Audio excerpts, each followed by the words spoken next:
All right, go ahead.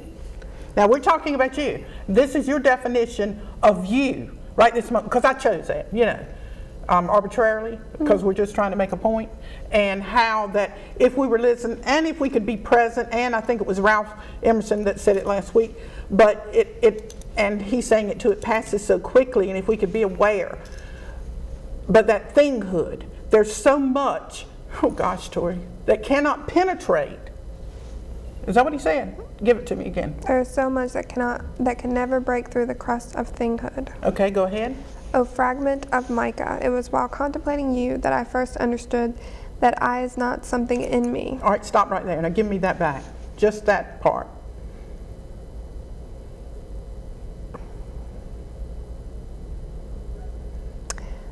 I think it's saying, it was while contemplating you that I first understand that I is not something in me. Where is it? It's between us. Wow. Did you get that, Mitzi? It is not in her. It is not in me. When I asked, that was my question. Where are you presently? Not where. Where are you? The I that you call, I am Tori, I am Paula. It's not in us, is it? According to him. Mm-hmm. Okay. It was only in me, not between you and me, that it happened that time. But when something does emerge from among things, something living and being, and becomes a being for me, and comes to me near and eloquent, how unavoidably briefly it is for me, nothing but you. It is not the relationship that necessarily wanes, but the actuality of its directness. Love itself cannot abide in direct relation. It endures, but in the alternation of actuality and latency. Every you in the world is compelled by its nature to become a thing for us, or at least to enter again and again into thinghood. That's too much, isn't it? Okay? And summed up, honey, what do you get?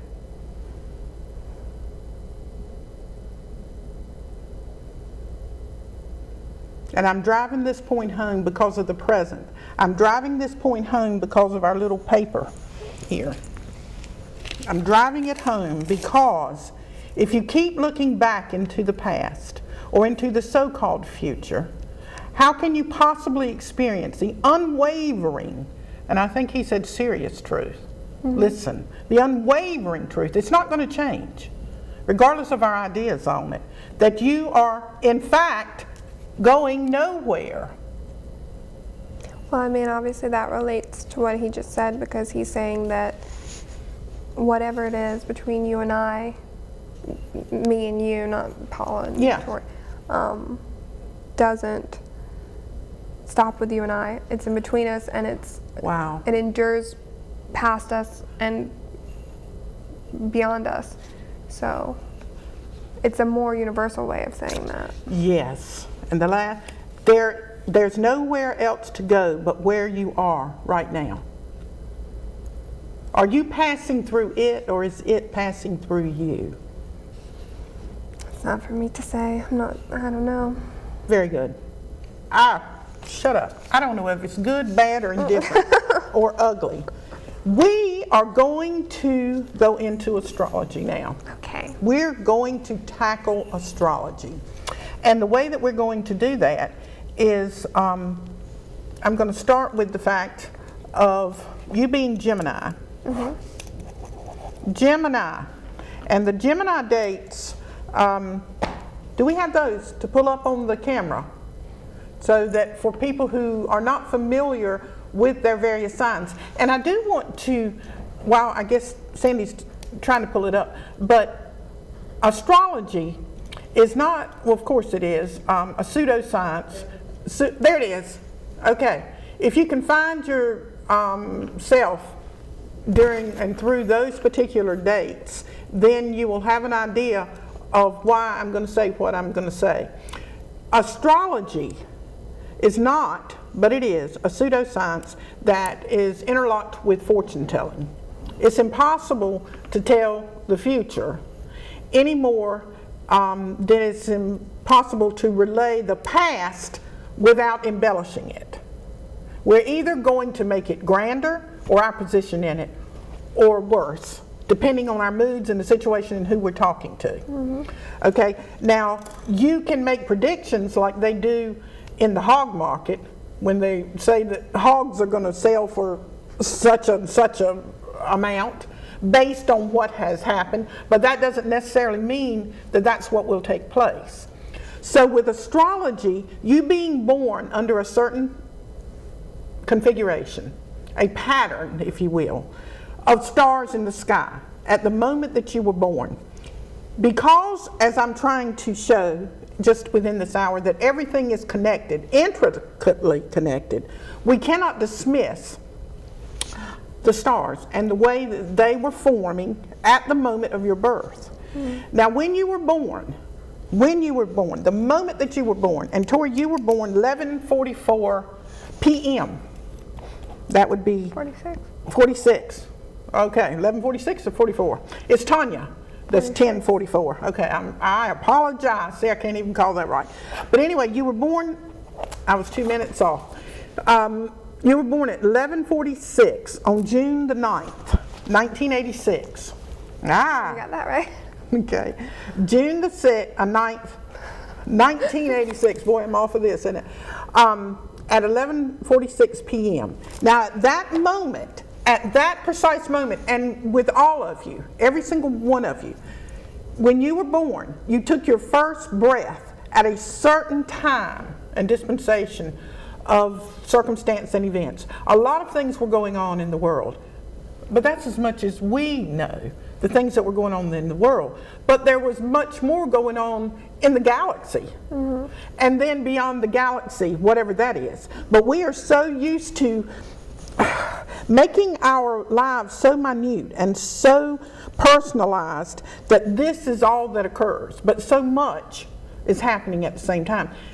The same goes for your body. There's so much that's going on in your body that you don't have to think about, but it still is causing you to get hungry, to want to go to the bathroom, to want to sleep, and all of those things. I'm saying all that to say astrology is a psychoanalytic tool that can be used to chart your birth. If you were born, which you were at 11:46 p.m.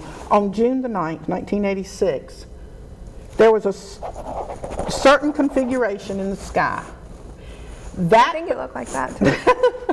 That particular configuration, M printed you. M printed you. M, Tori, I am. Imprinted you. And throughout your life, that particular cosmic DNA would follow each and everything that you did. Is it going to cause you to do certain things? All right, that's a question to be contemplated. Is it going to cause you to do something if an imprint is in you? A cosmic DNA? Or are you going to be meeting different circumstances and events and people, and you will have your, is it this show we're talking about that certain things close down and other things open up? Is this what is that how we started this show? That we have possibilities. Oh yeah, you know, when I was shaking them and I said all those possibilities. So you're going to meet certain people and you're going to have certain events and things are going to happen, and you're going to choose, or so it seems, one of those, and the rest of them are going to go away.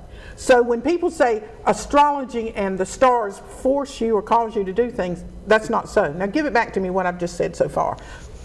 Well, I think it's really interesting that you're talking like you're saying what you're saying, because I feel like this is saying what you're saying. Ooh. Astrology. Isn't she smart? Astrology, like you said, if somebody took a picture, for example, on the night I was born at 11:46, there would be a certain constellation in the sky. Let's say that the sky had a past. I'm going to bring it with me. Just like Buber was talking about how your past you bring with you into your present. Similarly, know that my past is not going to make me do anything in the future that I didn't choose to do, but it might guide me. Okay, cosmically guiding you. And that goes beyond when we did last week's shows with those personal guidance and imposing direction. Directions from other people, right? Yeah. So, I like that, Tori. Now, you know, a lot of people, whether we're not going to debate whether reincarnation exists, whether it doesn't exist, whether we've ever lived before, whether we haven't lived before, or whether this is the only life. But it seems to me like it would take way more than one lifetime to get and to assimilate what we need to learn as human beings, if there's a reason for us being a human being anyway. We have to evolve in some way or manner or something. And because we are creatures that know one thing, we know one thing and one thing only. We know how to receive. We're born to receive. We receive air, we receive water, we receive food, we receive thoughts, we receive. That's the impetus of life, is to receive. That is stationary, to receive. But to receive, to give, is different. I feel like we are born to receive and give. Okay, very good. That is the point. You were born, that's what I was saying. There are some people that try to walk in life and just receive. Miserable state. Boom. You know, suicide, drugs, alcohol, whatever, sex, you know, whatever you want to do to try. Ambition, I'm going to be famous, I'm going to have money, I'm going to drive a car, all of those things. Gimme. But, as you said, which is so evolutionary, we are here to receive, to give. There's a tarot card. It's the magician, and he stands with one hand up and one hand down. You're receiving to give. That's the whole point. So in your particular configuration of stars in that night, you brought forth everything that's ever been before, whatever we could imagine. And you are part of that whisper of everything that will be. Mm-hmm. And you're participating and you're receiving it to give it. Receiving it to give it. Now let's stop there and go in. I don't know why I picked up this, but let's just go for a Gemini. Here's a good one. It might just, I cannot remember, honey, if your sun is 18 degrees or not, but I'm just going to, on this moment, in this time, say that this is relevant to you. And I want you to because I'm choosing it to be this moment. My point is, people get so stuck. I love this. They'll say, this is a book. This is a book. This is a book. Well, you have been taught that this is a book. So that's as much, not you, but other people, well, that can't be anything else. Well, if you call it a book and make it be a book, it can't possibly be anymore, because you have cut off the possibilities. Now give me back what I just said, even though that sounds so dumb. It's not dumb in the sense of it portraying the idea of us trying to stop, trying to stay in the past, or trying to jump ahead in the future. Again, going back to that, why can this be more than a book? Because just like everything, like you were saying, between me and you, it's flowing through us. There's a past to this book, the writers and what they learned, and if you use it, it can be a tool for your future, or it can be just a book. So I guess what you're trying to say is that if you limit, and that's called the limits, if you limit your growth on what something can be, it will only be that. But in reality, it's everything that's made it and everything that it's going to be. And it's just a word. A book is a word. What she's saying is, and I'm going to take it upon myself to speak, that's what happens when we talk about astrology. Some people want to define it as being associated with the devil, or that it is something that is fortune telling, or something like that. Or the same way with these tarot cards, tarot cards.